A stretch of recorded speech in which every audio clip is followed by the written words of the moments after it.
بسم الله الرحمن الرحيم الحمد لله رب العالمين وأشهد أن لا إله إلا الله وحده لا شريك له وأشهد أن محمدا عبده ورسوله. Louange à Dieu, le tout miséricordieux, le très miséricordieux, le salut pour son prophète Mohammed sallallahu alayhi wa sallam. C'est avec plaisir que j'assiste à cette première séance de cours de fiqh dans cette mosquée, Inch'Allah. C'est une bonne initiative. نرجو من المولى سبحانه وتعالى أن يبارك في هذه المبادرة، مبادرة بدء دروس الفقه لمن أراد أن يتعلم دينه، لمن أراد أن يتعلم الشريعة الإسلامية بتفصيل أكثر مما نلقاه في خطبة الجمعة. Concernant les khutbahs de Jumu'ah, on n'a pas assez de temps de développer ces piliers de l'islam qu'on va aborder aujourd'hui, mais c'est une bonne initiative qui va commencer. Je vais commencer par une contrainte. باش نبدا بشيء صعب على النفوس. ايش يقول الرسول صلى الله عليه وسلم؟ قل من أحيا سنتي وقت فساد أمتي فله أجر شهيد كامل. Le prophète sallallahu alayhi wa sallam nous a bien appris que le mérite de faire revivre une sunna du prophète sallallahu alayhi wa sallam, ça nous donne le mérite d'un martyr. C'est pas facile. C'est pas facile. Le mérite d'un martyr qui se sacrifie pour l'Ummah, c'est pas quelque chose de facile. Nous aussi, on a besoin d'un sacrifice. Qu'est-ce qui ressemble au sacrifice du martyr? C'est celui qui préserve la sunna du prophète sallallahu alayhi wa sallam. C'est le prophète sallallahu alayhi wa sallam qui nous a dit ça. Donc, on va essayer. Je ne sais pas si on va arriver aujourd'hui. On va essayer de faire revivre une sunna avant de commencer cette première conférence. Si vous lisez dans tous les livres, et sans exception, jamais le prophète sallallahu alayhi wa sallam n'a donné un cours, un dars, dans une communauté dispersée dans la mosquée. C'était toujours un cercle bien serré autour de lui. Il n'y a pas cette dispersion. Cette dispersion n'a rien à voir avec la sunna. Donc on va demander à tout le monde de se grouper, de se rapprocher, d'appliquer la sunna du prophète sallallahu alayhi wa sallam, d'essayer de ressembler. On va gagner une sunna aujourd'hui. C'était une fierté. Dans les mosquées, je ne sais pas comment le diable a pu disperser les musulmans. Ils sont très dispersés dans les cours. Et ça n'a rien à voir avec la sunna du prophète sallallahu alayhi wa sallam. الشيطان لعب في الأمة فرقها في المدارس لا تجتمع في الحلقة كما كانت في عهد رسول الله صلى الله عليه وسلم. كانت الحلقة لا تجد فيها مكان يمر به الإنسان. Le cercle autour du prophète sallallahu alayhi wa sallam était fermé par les compagnons. Il n'y a pas possibilité de trouver un espace entre deux personnes pour que quelqu'un passe. Rapprochez, vous serez récompensés. Rapprochez-vous le plus. Ceux qui ne peuvent pas s'asseoir, ils peuvent être à côté du mur, à côté d'un pilier. Mais on veut éviter cette dispersion. Avancez, barakallahu fikum. On veut avoir le mérite d'un martyr. Juste en préservant la sunna du prophète, on peut avoir. On est encore dispersés. Rapprochez-vous, ceux qui sont intéressés par ce dars, approchez-vous encore, barakallahu fikum. Je vous aime, vous êtes mes frères, je suis un peu exigeant, mais je ne suis pas exigeant pour moi, je suis exigeant juste pour préserver cette sunna du prophète sallallahu alayhi wa sallam. Hajj, barakallahu fik. Merci pour tous les frères. Vous avez la jeunesse, vous avez la force. Ceux qui n'ont pas la force peuvent être à côté des murs, mais on veut être rassemblés, très rassemblés. Donc c'est pas facile. J'ai essayé ça avec toutes les mosquées et c'est rare qu'on arrive à avoir un cercle assez soudé comme vous. Qu'Allah vous bénisse, qu'Allah vous donne le bien de ce monde et dans l'au-delà. Allah يبارك فيكم ورب يتقبل منكم المحافظة على سنة الرسول صلى الله عليه وسلم ونرجو من الله أن نكتب لكم أجر شهيد كامل. ليس بالأمر سهل صعيب في كل المساجد mais ici c'est facile alhamdoulilah. On est arrivé, on peut dire alhamdoulilah. Pourquoi les durus de fiqh? Pourquoi la mosquée a décidé de donner des durus de fiqh? Vous savez, nous, Ummat al-Islam, أول ما نزل علينا اقرأ. La première révélation qui nous a été donnée, c'est lis au nom d'Allah. La première obligation qui nous a été donnée dans le Coran, premier verset qui est révélé au prophète sallallahu alayhi wa sallam, c'était pas de faire la prière ou le jeûne ou le zakat ou le pèlerinage, non. C'est lié au nom d'Allah, c'est le savoir.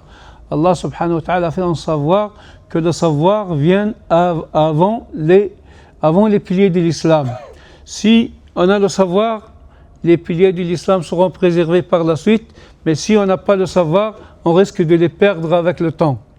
المولى سبحانه وتعالى أول ما نزل علينا في كتاب الله اقرأ باسم ربك التعليم قبل أن يأمرنا بالصلاة والصيام والزكاة وأركان الإسلام وإلى آخره أول ما أمرنا المولى سبحانه وتعالى بالعلم لأنه من حافظ على العلم حافظ على أركان الإسلام ومن ضيع العلم يمكن أن تضيع منه أركان الإسلام. معاشر الإخوة المؤمنين, je suis content pour cette initiative parce que le savoir musulman n'est pas l'affaire des spécialistes. Ça, c'est pour les autres religions peut-être, mais pour nous, la Ummah de l'islam, le savoir, c'est pour tout le monde. Tout le monde doit avoir sa part de savoir. On n'a pas d'hommes de religion, nous avons des savants, mais tout le monde peut être savant avec le temps. Donc, je suis content qu'il y a dans toutes les générations, dans tous les siècles, dans toutes les générations, dans tous les pays des musulmans, il n'y a pas qu'un imam qui a le savoir et les autres ne le possèdent pas. Tous les musulmans ont une parterre de savoir, de hadith, du Coran, de connaissances religieuses, et ça fait la fierté de la Ummah. Donc, ça me réjouit que vous soyez par cette minorité qui veut avoir le savoir. Elle ne va pas rester chercher les intermédiaires entre elle et Allah subhanahu wa ta'ala. أنتم إذن لا تحتاجون واسطة بينكم وبين الله سبحانه وتعالى, كل واحد منكم قادر يتحصل العلم إن شاء الله. قال الإمام مالك لن يصلح آخر هذه الأمة إلا ما صلح به أولها. On a demandé à l'imam Malik qu'est-ce qui peut être utile à la Ummah en fin des temps. Il a dit ce qui est utile maintenant, il sera utile à la fin des temps pour la Ummah de l'islam. C'est-à-dire, qu'est-ce qui était utile au début? C'est le savoir. C'est le savoir de la religion, donc il restera toujours utile. Je suis content, je suis fier d'avoir un groupe de gens comme vous, et ça va se multiplier, Inch'Allah, qui cherchent ce savoir religieux de façon un peu plus détaillée. On a besoin de quelques petites introductions, Inch'Allah, qui vont faire plaisir à tout le monde. Pourquoi on a choisi de faire un traité sur le Ramadan? Traité sur le Ramadan parce qu'on veut se préparer pour le Ramadan et connaître tout ce qui nous intéresse au Ramadan. إذا نحن حابين نبدأ بفقه الصيام حسب ما طلبوا الإخوة, حابين يبدو الإخوة بالاطلاع على الصيام وفرائض الصيام وما يلزم في الصيام قبل أن يبدأ رمضان. Est-ce que tout le monde comprend le français? Sinon on n'aura pas besoin de traduire. Qu'est-ce qui ne connaît pas le français ici? Donc on n'a pas besoin de traduire en arabe, on peut parler directement en français, Inch'Allah. Pourquoi donc? C'est l'occasion pour laquelle on a choisi le jeûne. On veut que le jeûne soit un savoir qui est connu par tout le monde peut répondre. Pourquoi on a traité le traité de l'imam Malik? Est-ce qu'on est contre les autres écoles? Non, c'est pas possible. Les écoles sont unies dans leur fond et on ne va pas tout détailler aujourd'hui, on détaillera une autre fois.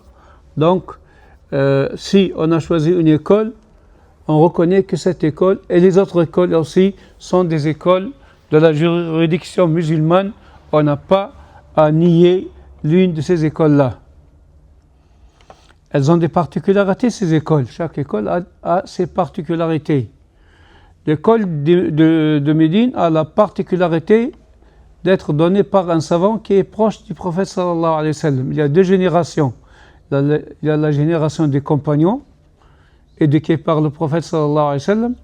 Il y a la génération des suivants, qui est éduquée par les compagnons. Donc, quand cet imam est arrivé à Médine, quand il est né à Médine, donc il a trouvé une cité qui est pleine de suivants qui sont éduqués par les compagnons du prophète sallallahu alayhi wa sallam, donc c'est la période la plus proche. L'action des Médinois, parce que le prophète sallallahu alayhi wa sallam a vécu dans la ville de Médine, nous rassure de plus en plus. Ça ne veut pas dire que les autres sont faux, non, mais on est plus rassuré quand il y a 2 personnes seulement entre cet imam et entre le prophète sallallahu alayhi wa sallam. Donc c'est le prophète sallallahu alayhi wa sallam qui a donné le savoir aux compagnons, qui ont leur donné à leurs enfants et à leurs élèves ce savoir qui nous a été transcrit dans le Muwatta, le livre de l'imam Malik. C'est pour cela que l'Occident musulman, avant c'était même l'Égypte, un peu moins maintenant, tout le Maghreb, toute l'Afrique de l'Ouest ont adopté cette école, y compris l'Andalousie, ont adopté cette école pour la simple raison qu'elle est la plus proche du prophète sallallahu alayhi wa sallam.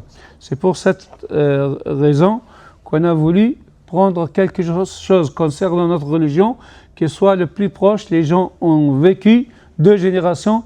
La religion ne peut pas être modifiée en 2 générations. C'est ce qui nous assure, Inch'Allah. Cette école, elle se base donc sur le Coran, sur l'action médinoise qui est le fruit de l'éducation du prophète sallallahu alayhi wa sallam. Je veux donner une anecdote qui est vraie. Un grand calife qui s'appelle Haroun al-Rachid est venu de Bagdad. Il est venu à Médine et il commence à essayer de se mécontenter de l'école malikite autant du Malik lui-même. Il dit comment ça se fait que l'unité de mesure pour nous c'est le moud, et le moud, nous en Irak, il fait 2 fois le moud que vous avez ici en Médine. Tu as exagéré. Il ne faut pas toucher aux mesures, donc aux unités de mesure. C'est la base de c'est l'outil base de l'économie musulmane. Comment tu te permets de dire que le moud est plus petit que ce qu'on a décidé dans la capitale à Bagdad? L'imam Malik, c'était dans le ders, dit au calife, devant le calife, aux ceux qui étaient présents, qu'est-ce qui possède cet instrument de mesure, le moud, de ce que vous avez hérité de vos pères, de vos grands-pères? Qu'est-ce qui possède cette unité de mesure qui a été agréée par le prophète sallallahu alayhi wa sallam lui-même? Il y a 13 étudiants qui ont levé la main et qui ont rapporté par la suite cet instrument qui a été agréé par le prophète sallallahu alayhi wa sallam. Ce sont les unités que le prophète a vues et a agréées.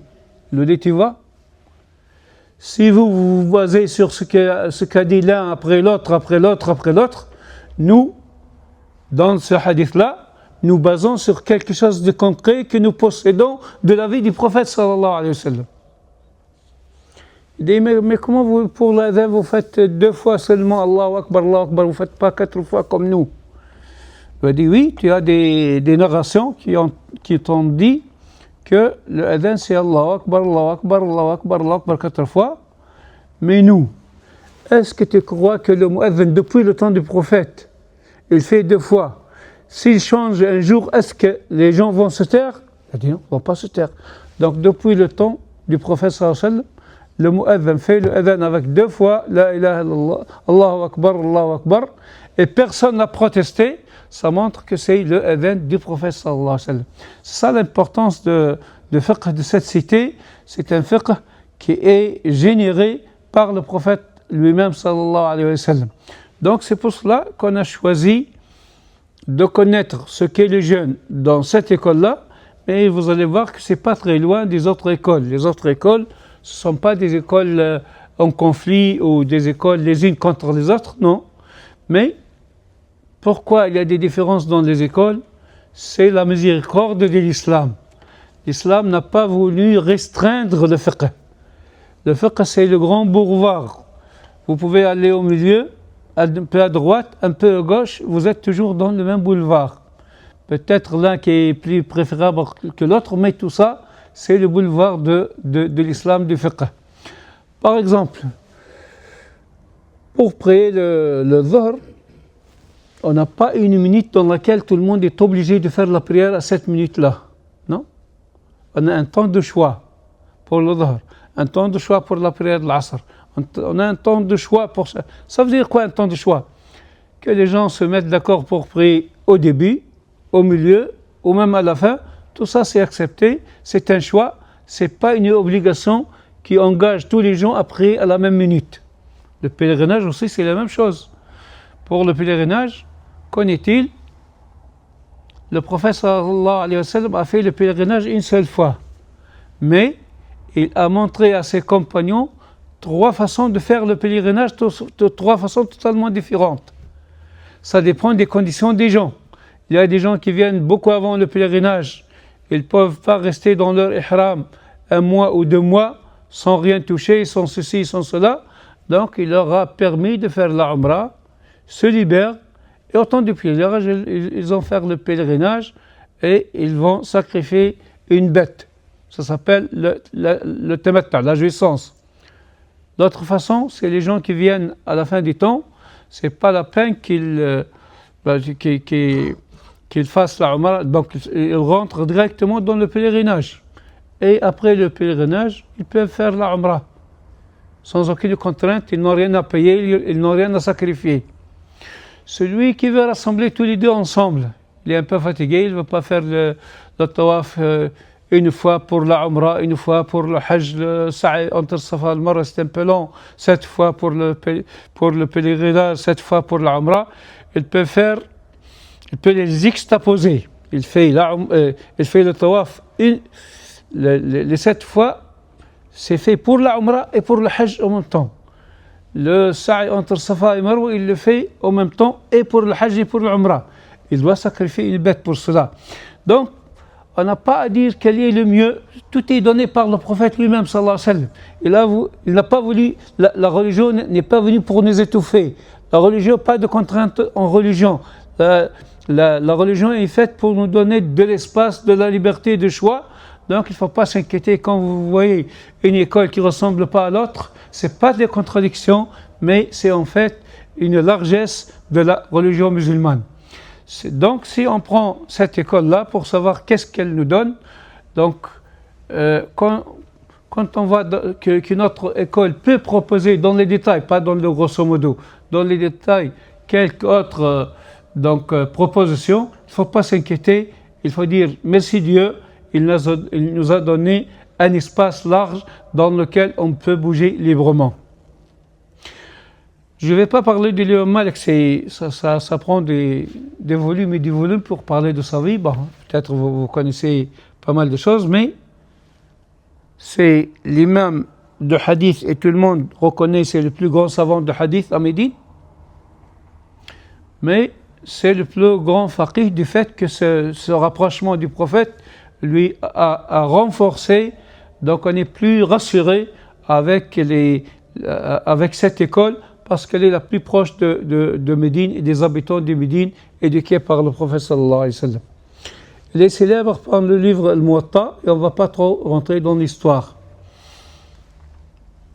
Donc l'islam est propagé au Maghreb jusqu'à ce qu'on est au Kairouan, c'était l'une des capitales de l'islam dans le savoir religieux. Les élèves de Malik venaient enseigner à Médine, génération après génération, jusqu'à ce qu'on est arrivé à une période un peu cruciale.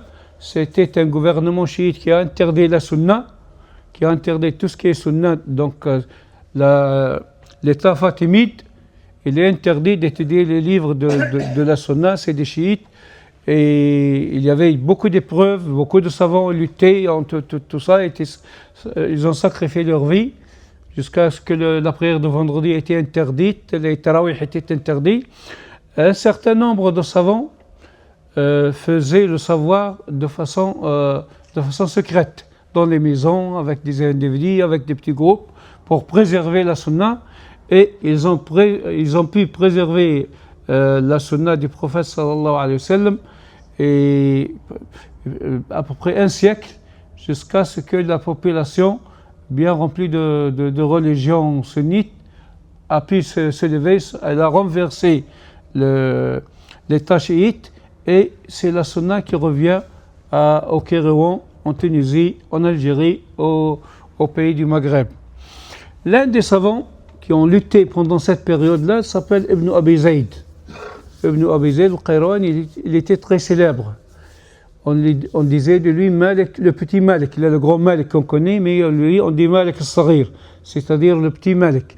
C'était un mujtahid qui est arrivé au degré de l'ijtihad, et de la compétence de pouvoir propager ce savoir de façon secrète au début, jusqu'à ce que ce savoir est devenu, donc il remplit les mosquées, tout ça. Il était enseignant, il était un grand savant, il était un grand mufti, il était un mujtahid, et il avait un cousin, le fils de sa tante. C'est un savant pieux qui habite la ville de Tunis, loin de 150 km de Qayrawan. C'est un savant pieux qui s'occupe beaucoup de la mystique, qui était très célèbre, il est très, très pieux, il est très connu. Et il enseignait le Coran aux élèves.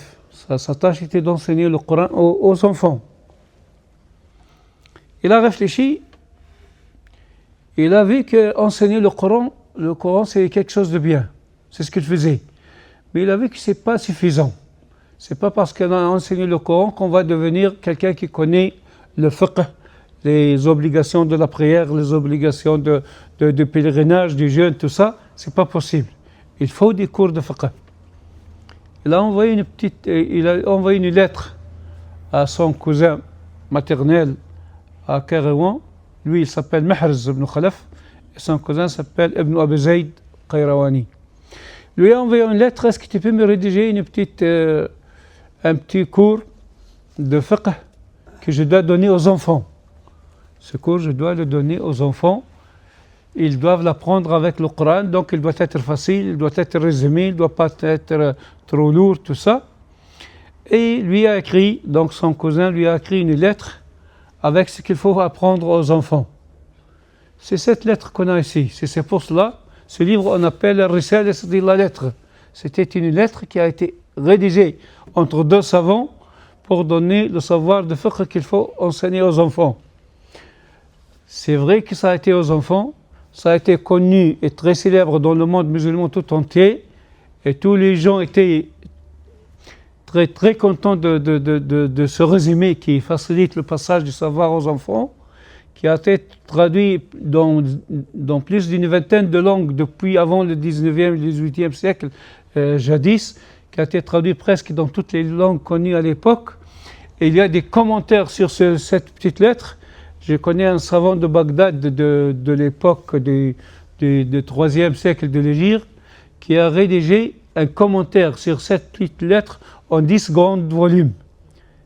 Pour faire le commentaire, pour voir il a vu le bien de ce petit résumé, il l'a fait en 10 volumes pour montrer l'importance de cette lettre qui a facilité la propagation du savoir. Elle est étudiée dans les universités. Maintenant, il ne faut pas dire que c'était pour les enfants, mais maintenant c'est dans les universités qu'on étudie, qu'on commente, et ainsi de suite. Bon, je ne vais pas m'arrêter trop, mais pour montrer que les savants, comment ils sont pieux, deux histoires qui sont très intéressantes à mon avis, avant de commencer le savoir religieux. Quand on a cette introduction, elle est très utile. Mahrez, qui était à la ville de Tunis, est allé voir son cousin maternel à Kairouan, 150 km quand on est arrivé. Quand il est arrivé, il a trouvé la fille de son cousin, elle est malade, gravement malade. Et toute la famille était contente, Mahrez, parce qu'il est pieux, parce qu'il a le dua exaucé, tout ça. Mahrez, notre fille, elle est malade.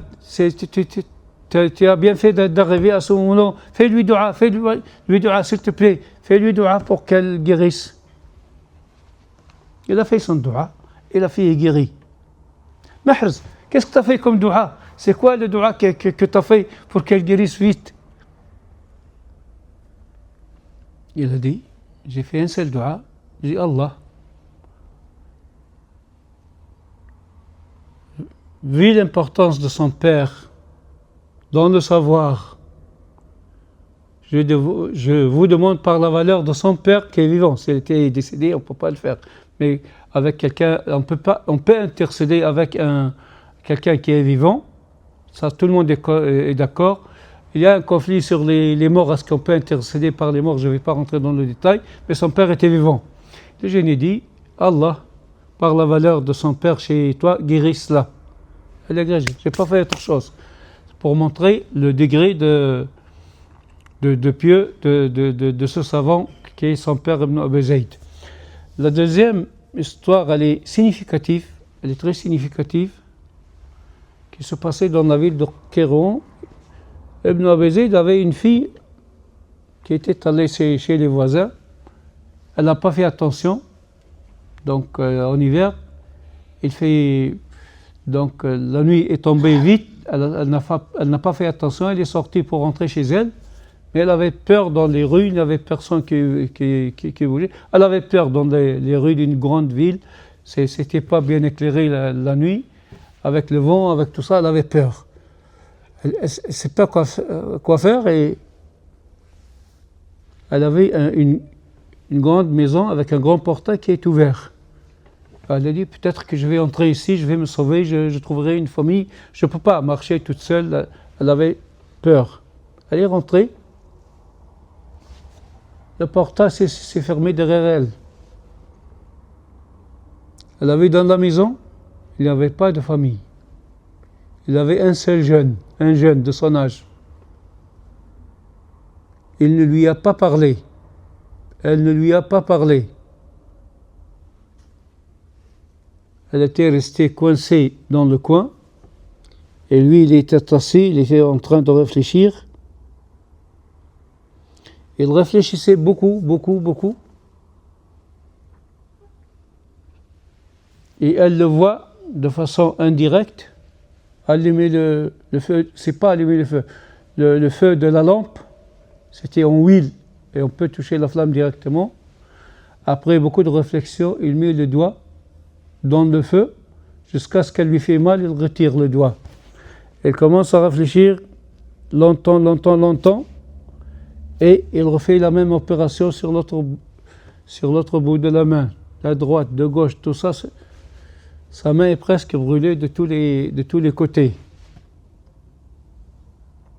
Jusqu'à l'aube. Il ne lui a pas parlé. Elle ne lui a pas parlé. À l'aube, il a ouvert la porte, elle s'est enfuie. La famille s'inquiétait, que s'est-il passé, qu'est-ce qui est arrivé? Elle a raconté l'histoire telle qu'elle était. Il ne vous a pas parlé, il ne m'a pas parlé. Vous connaissez qui c'est? Je ne connais pas, c'est une maison que je ne connais pas. Qu'est-ce que vous avez observé? J'ai observé un jeune de mon âge qui tendait à la main de temps en temps vers la flamme et après il retire sa main. Alhamdulillah, alhamdulillah, l'Isan il sauve. Ibn Abi Zayd al-Qayrawi est allé pour donner son cours de fiqh comme d'habitude. Il avait l'un de ses étudiants qui cachait sa main. Il l'a invité. C'est quoi? Pourquoi tu caches ta main? Il n'a pas voulu. Montre-moi ta main. Il lui montre la main, elle est brûlée de tous côtés. Que s'est-il passé? Il n'a pas voulu. Il a insisté, le cheikh a insisté. Il lui a raconté l'histoire. Tu sais, imam, je suis pauvre, je suis orphelin, j'ai personne dans ma famille. Je n'ai pas d'espoir à me marier un jour. Et la veille, il a une fille qui est rentrée, je ne connais pas son histoire, qui est rentrée chez moi. Donc je me luttais avec moi-même. Et chaque fois que les mauvaises idées me viennent pour lui parler, je dis à mon âme, réfléchis à l'enfer. Je tends ma main pour la bougie, pour la lampe, jusqu'à ce que je sens vraiment l'effet du feu. Je retire ma main. Et jusqu'à l'aube, j'ai pu, alhamdoulilah, maîtriser mon âme. Je ne lui ai pas parlé, elle ne m'a pas parlé jusqu'à l'aube. Et après, fi sabilillah, j'ai ouvert la porte pour qu'elle parte. Il a dit, tu sais, cette fille qui est passée chez toi qui ne t'a pas parlé, et tu lui as pas parlé, elle est ton épouse à partir d'aujourd'hui. C'était la fille de Ibn Abu Zayd. Oui. Pour vous montrer, c'est quand on parle de ces gens-là, de leur savoir, c'est pas des gens n'importe qui, c'est des sommets, c'est des modèles à suivre, c'est des modèles qui ont suivi le prophète sallallahu alayhi wa sallam. Bon, on va pas trop étaler sur ces belles histoires, mais pour nous montrer la valeur de ces gens-là. Donc, avec son résumé, on va étudier ce résumé-là. Donc, on va l'étudier, bien sûr, qu'il est rédigé en arabe, mais nous, on va l'étudier en français. Donc, la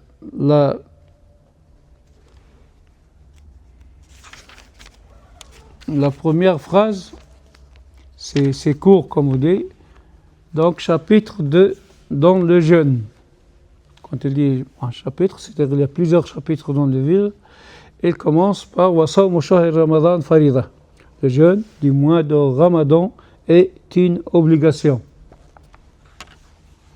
Les prescriptions religieuses, toutes les prescriptions religieuses ne doivent pas échapper à l'une des 5 catégories.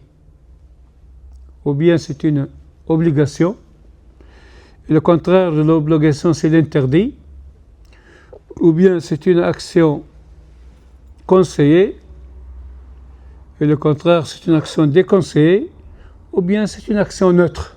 On va voir les exemples qui englobent toutes les prescriptions religieuses.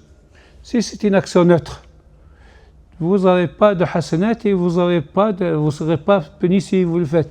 Vous êtes assis à droite ou à gauche dans le premier rang ou dans le deuxième rang, tout ça c'est neutre, ça n'a pas de méfait, ça n'a pas de bienfait, c'est un choix qu'on fait, qu'on boit maintenant de l'eau, on voit le tout ça, il n'y a pas des hasanat qui arrivent avec ça, ou il n'y a pas des méfaits ou des punitions à cause de ça. Mais l'obligation religieuse, c'est quoi? L'obligation religieuse, on est obligé de l'appliquer. Si on l'applique, on est récompensé. Si on ne l'applique pas, on est puni. Comme le jeûne, la prière, tout ce qui est obligatoire, il est récompensé s'il est accompli, et on est puni, c'est un péché parce que ça devient un péché, si on refuse de le faire. Donc, on connaît qu'est-ce qui est obligatoire et qu'est-ce qui est interdit. Bon, on a 3 prescriptions qu'on connaît. Qu'est-ce qui est conseillé? L'action qui est conseillée, si vous le faites, vous avez des hasanat, mais si vous ne le faites pas, vous n'êtes pas puni. Par exemple, le salut de la mosquée, les 2 rak'at pour saluer la mosquée. Si vous faites, vous êtes récompensé, mais si vous ne faites pas, vous n'êtes pas puni. Qu'est-ce qui est l'action déconseillée? C'est de faire, par exemple, la prière après Salat al-Asr. Après Salat al-Asr, c'est le contraire. Si vous le faites, vous n'êtes pas récompensé, mais si vous ne le faites pas, vous êtes récompensé. Donc, on ne doit pas faire les actions qui sont déconseillées. Donc, pour le jeûne c'est une obligation. On a l'obligation de faire le jeûne. Et si quelqu'un ne fait pas le jeûne, il y a une grande discussion, quelqu'un qui ne fait pas le jeûne, qu'est-ce que c'est, un musulman? Les gens se précipitent pour dire qu'elle n'est pas musulman. D'autres disent si, il est musulman. Si l'islam nous dit qu'il a obligation de faire le jeûne, et lui, il dit non, c'est pas obligatoire, il y a 2 catégories. Il y a des gens qui disent le jeûne, il est obligatoire, mais moi, je ne peux pas le faire. Il est musulman, même s'il est dans le péché. Mais s'il dit que le jeûne n'est pas obligatoire en islam, ça, il a nié l'islam. C'est une obligation qu'il veut nier. Elle est confirmée par le Coran, par le Sunna, par l'action de la Ummah. C'est même un pilier de l'islam, c'est l'un des piliers de l'islam. Donc s'il dit non, c'est pas obligatoire, il nie l'islam en niant le jeûne ou dire que la prière n'est pas, ou il ne reconnaît pas que la prière est une obligation, ou il ne reconnaît pas l'une des sourates du Coran. Tout ça, c'est le fait de nier quelque chose qui est obligatoire. Il ne peut pas se prétendre musulman. Mais celui qui dit, oui, la prière est obligatoire, le jeûne est obligatoire, mais moi, je suis faible, je suis tout ça, et il reste toujours musulman dans le péché. Peut-être qu'il va se repentir un jour, peut-être que Dieu lui pardonnera. On n'a pas à précipiter de pousser les gens dans l'enfer rapidement, de dire qu'il y a l'enfer. Il faut éviter ça. Il faut éviter de précipiter. Donc, chez quelqu'un qui dit que l'islam est une obligation, mais moi, je n'arrive pas à le faire, n'est pas comme celui qui dit l'islam n'est pas obligatoire. Ça n'a rien à voir. L'un est musulman, même s'il est dans le péché, et l'autre n'est pas musulman. Quand on dit une obligation, est-ce qu'on est obligé de faire? Oui, sauf. Chaque obligation, on est obligé de le faire, sauf si on a des contraintes. Et Allah nous dit, pas de contraintes en religion. Si on n'est pas incapable à cause d'une maladie, qu'on ne peut pas faire le jeûne, on n'a pas à faire le jeûne. Il est déconseillé de faire le jeûne quand on est malade. Et Allah nous donne une autre autorisation. On n'a pas à faire on n'est pas obligé de faire le jeûne si on est en voyage, parce que le voyage, il nous fatigue, sauf si on veut. Il n'y a pas obligation de le faire pour le vieillard qui n'arrive plus à le faire. Ce n'est pas une obligation, ce sont des autorisations données par l'islam lui-même. Si quelqu'un est malade, une maladie incurable, il a un statut particulier. S'il s'agit d'un enfant qui n'est pas à la puberté, aussi, ce n'est pas une obligation. Donc vous voyez que l'islam, il est miséricorde. Ce n'est pas parce que c'est une obligation qu'il doit obliger tout le monde, non. Il y a les malades, il y a les voyageurs, il y a les enfants, il y a les vieillards, il y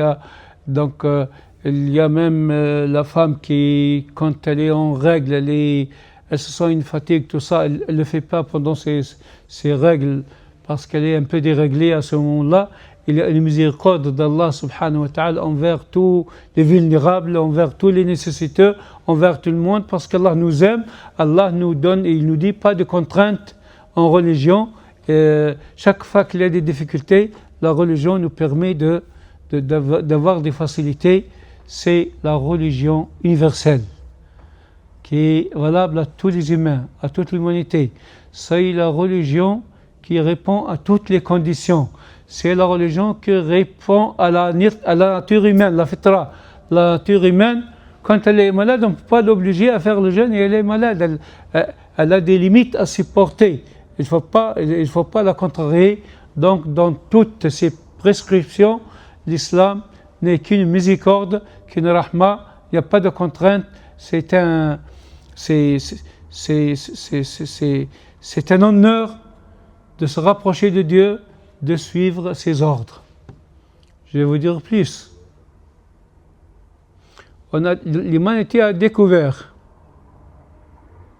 et les musulmans doivent le savoir, bien sûr. Chaque fois qu'il y a une obligation divine qui est ordonnée aux gens, il y a le bien de toute l'humanité dans cette obligation, qu'on le sache ou qu'on ne le sache pas. Je vois maintenant aux États-Unis, il y a 4 millions de personnes qui sont guéries par le jeûne chaque année, rien que par le jeûne. En Allemagne, c'est 2 millions de personnes chaque année qui sont guéries par le jeûne, rien que par le jeûne. Ce n'est pas des musulmans, mais avec leur savoir, avec la réflexion, avec les recherches scientifiques, ils sont arrivés à ce que le jeûne, il est important pour l'humanité. Nous, on le savait parce que c'est le prophète qui nous a informés.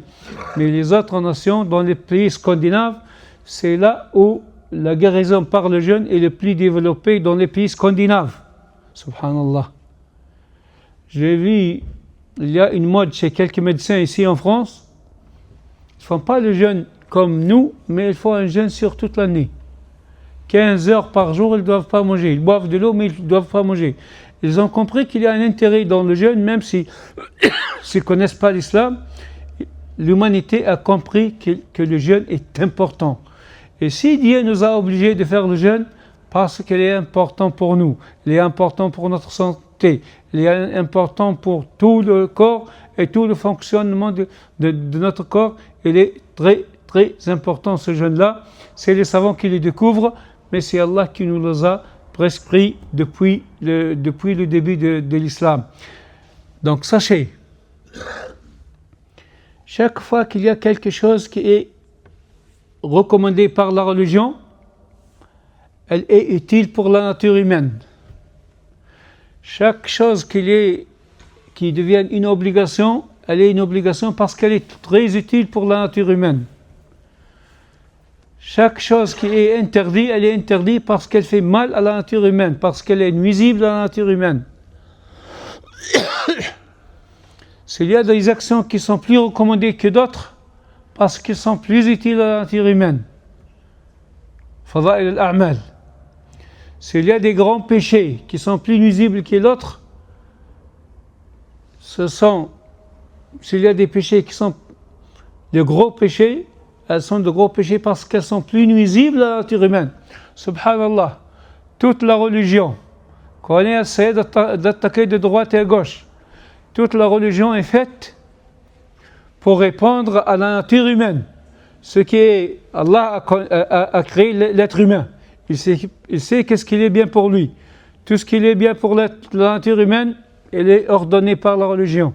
Tout ce qui est nuisible par la nature humaine, il est interdit par la religion. La religion est faite pour satisfaire la nature de l'être humain créé par Allah. Et les gens attaquent la religion, la charia. Ils ne savent pas que cette charia est faite pour le plaisir de l'humanité. Il n'y a pas mieux que ça. Les gens ne savent pas, les musulmans ne savent pas. S'ils savent leur fierté, s'ils peuvent propager ce qu'est l'islam, l'islam serait la religion mondiale. On reconnaît parce que l'alcool il fait mal. Pourquoi il n'a pas l'interdit? Oui, c'est pas des musulmans, mais on va l'interdire au monde de conduire parce qu'il fait pas mal de choses. C'est un pas sur l'islam. On connaît que le jeûne est bien. On va faire le jeûne, même si on ne connaît pas la religion. Ils reconnaissent qu'il y a l'importance de cette charia de l'islam. Oui, les intérêts, c'est mauvais. Donc pour relancer l'économie, il faut baisser les taux d'intérêt.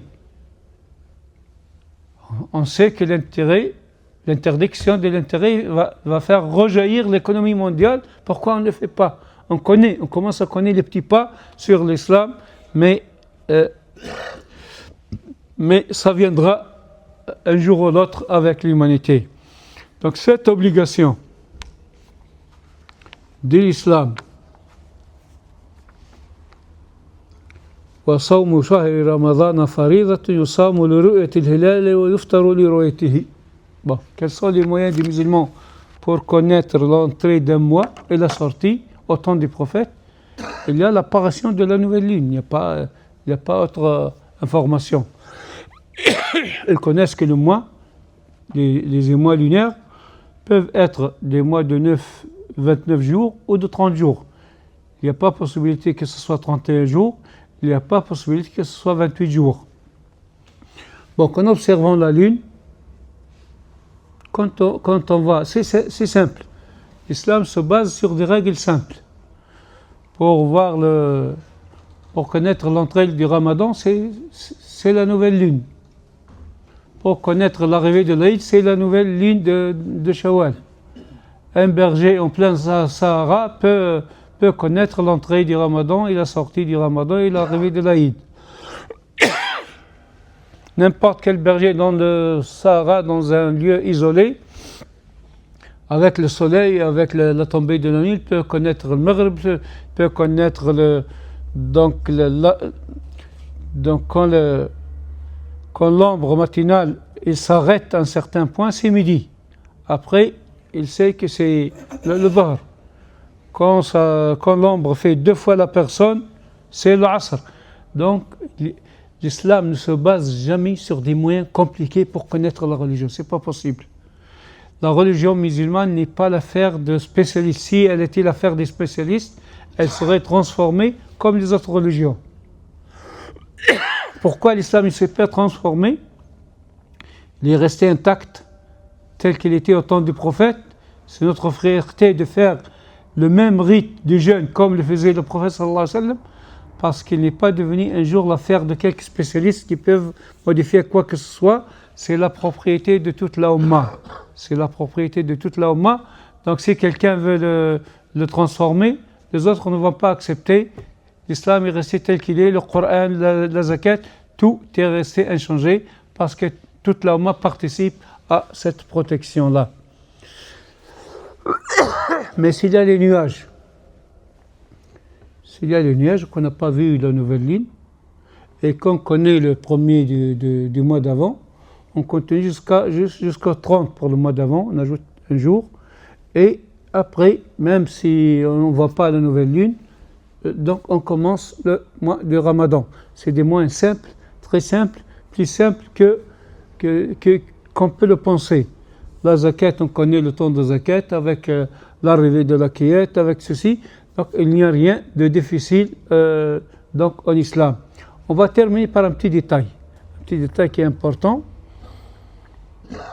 Je ne vais pas rentrer dans les conflits du croissant, des calculs, tout ça. On va l'ajourner au prochain cours, Inch'Allah. Mais quand le Ramadan arrive, après la tombée du soleil, après le Maghrib, après le crépuscule, on doit lancer l'intention. On doit lancer l'intention. Ça, c'est dans le cœur, on n'est pas obligé de la prononcer. On doit avoir l'intention de jeûner le mois du Ramadan, le mois que Dieu a décidé que ce soit un pilier de l'islam, une obligation religieuse, avec cette intention qu'on doit entrer, et non pas par l'intention, je le fais parce que mes parents l'ont fait. Ça, c'est pas de l'islam. Tu dois assumer ta responsabilité, tu le fais parce que Dieu t'a ordonné, et non pas parce que tes parents l'ont fait. C'est pas une tradition des parents, c'est pas une action héréditaire, c'est une action qui a besoin de l'intention. Cette intention, elle est très importante. Elle se fait au début du mois. On n'a pas besoin de la répéter comme disent d'autres écoles. On va voir ça la prochaine fois, Inch'Allah. S'il y a des questions, on va conclure aujourd'hui le cours, Inch'Allah. Moi, j'ai juste une question. Oui, allez-y. Par rapport, parce que si on vient à la mosquée, on arrive à côté, il y a Tahiyatul Masjid. Mais il y a certains aussi qui disent Assalamu alaikum par rapport entre les deux. Parce que Tahiyatul Masjid, tout le monde le sait. Oui. C'est écrit dans tous les livres. Tahiyatul Masjid, quand tu rentres à la mosquée, il faut lire ça. Mais et pour dire Assalamu alaikum à tout le monde, oui. Et c'est ça qui est d'accord. Je préfère quand quelqu'un rentre dans la mosquée, il peut dire Salam alaikum à très basse voix. Si les gens, il y a des gens qui sont en train d'invoquer, d'autres qui sont priés, d'autres qui sont en train de lire le Coran. Et quand vous le dites à haute voix, vous êtes obligé que tout le monde réponde. Je déconseille, c'est une action déconseillée. Si vous ne le faites pas, vous êtes récompensé. Si vous le faites, vous n'êtes pas puni. Il vaut mieux éviter de dire à haute voix Assalamu alaikum, ça perturbe les gens. Vous pouvez le dire secrètement parce que tout le monde n'est... Bon, l'imam, quand il rentre le vendredi, il trouve les gens qui l'attendent de dire Assalamu alaikum, c'est possible parce que les gens ne sont pas occupés. Mais chacun qui va entrer, s'il y a une centaine qui vont entrer dans la mosquée, chacun Assalamu alaikum, tout le monde coupe, ça perturbe tout. Tu dis doucement Assalamu alaikum entre toi et toi-même, tu es agréé pour ça. Si tu rentres, tu peux faire Tahiyat Masjid si c'est un temps de prière, mais perturber la mosquée en disant Assalamu alaikum à ta voix, c'est déconseillé, il ne faut pas le faire. Barakallahu fikum. Oui. Donc, s'il y a d'autres questions pour aujourd'hui, sinon on aura les... Oui, allez-y. On lit le Coran, c'est bien de lire le Coran. Comment? Lecture du Coran. Oui. Quand on lit, oui. On lit à la mosquée, haute voix, comme ça tout le monde entend. Il faut mieux, je demande, est-ce que c'est mieux de lire doucement pour ne pas déranger? Si la mosquée décide un lecteur pour tout le monde doit avoir l'obligation d'écouter. Mais si ce n'est pas le cas, chacun doit lui lire tout seul. il n'est pas obligé de lire à voix secrète totalement, mais les gens sont habitués dans la mosquée à lire, non pas à voix très haute, mais si je dis Alhamdulillah Rabbil Alamin, Rahman Rahim, Malik Yawmiddin, l'autre dit la même chose, tout ça, ça encourage en fait. Ça n'empêche pas. Mais il ne faut pas lire à haute voix parce que les autres, tu les perturbes, ils seront obligés d'arrêter, c'est pas bon.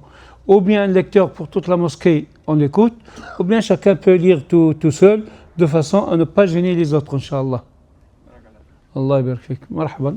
Le dua de l'invocation qu'on dit avant la rupture du jeûne, c'est avant ou après?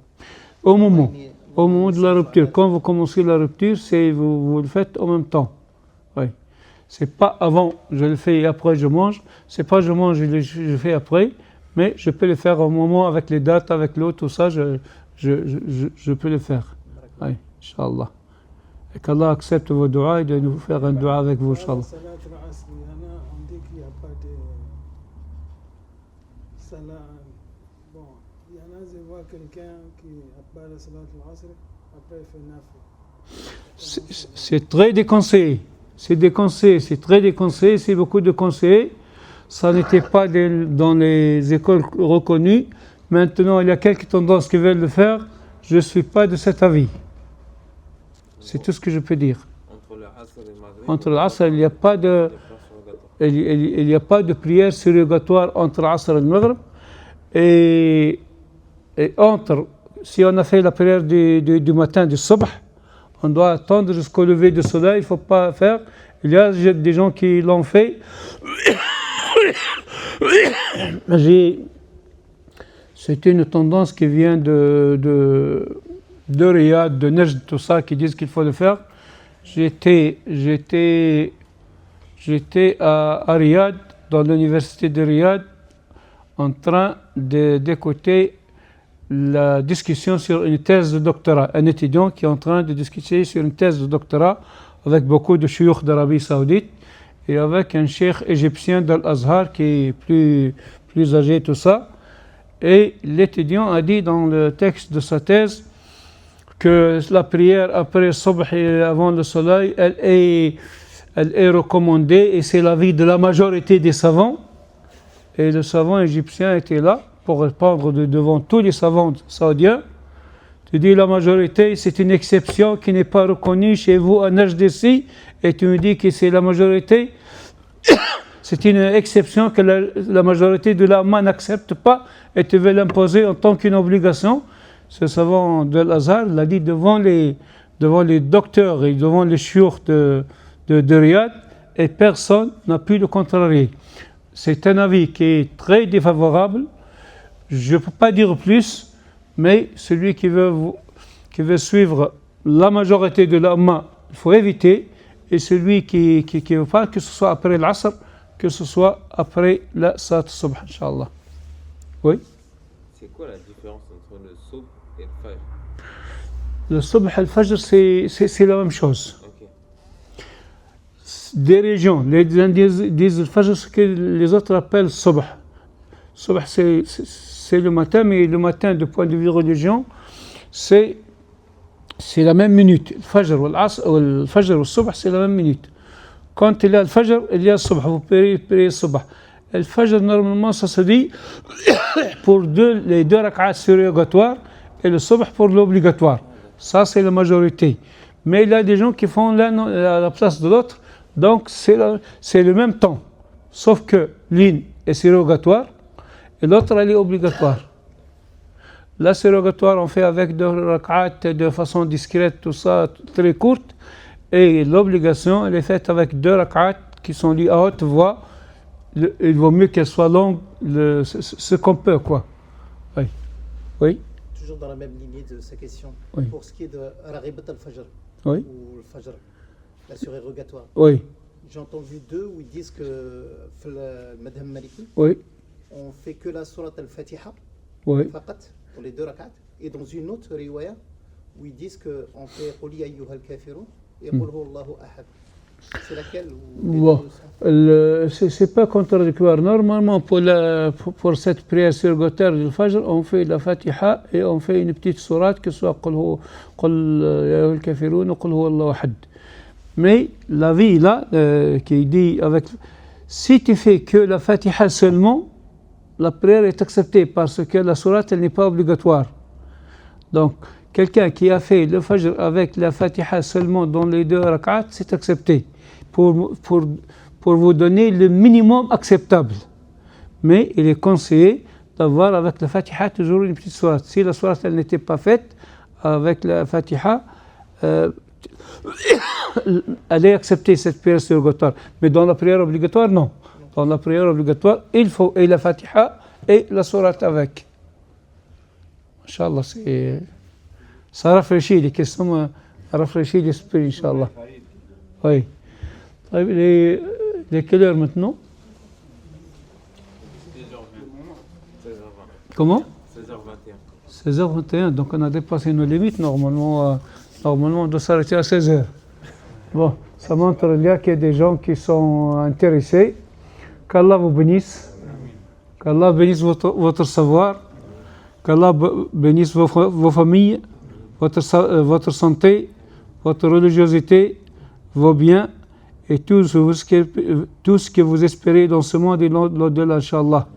اللهم امين اللهم صل على محمد وعلى ال محمد كما صليت على ابراهيم وعلى ال ابراهيم وبارك على محمد وعلى ال محمد كما باركت على ابراهيم وعلى ال ابراهيم في العالمين انك حميد مجيد سبحان ربك رب العزة عما يصفون وسلام على المرسلين الحمد لله رب العالمين بارك الله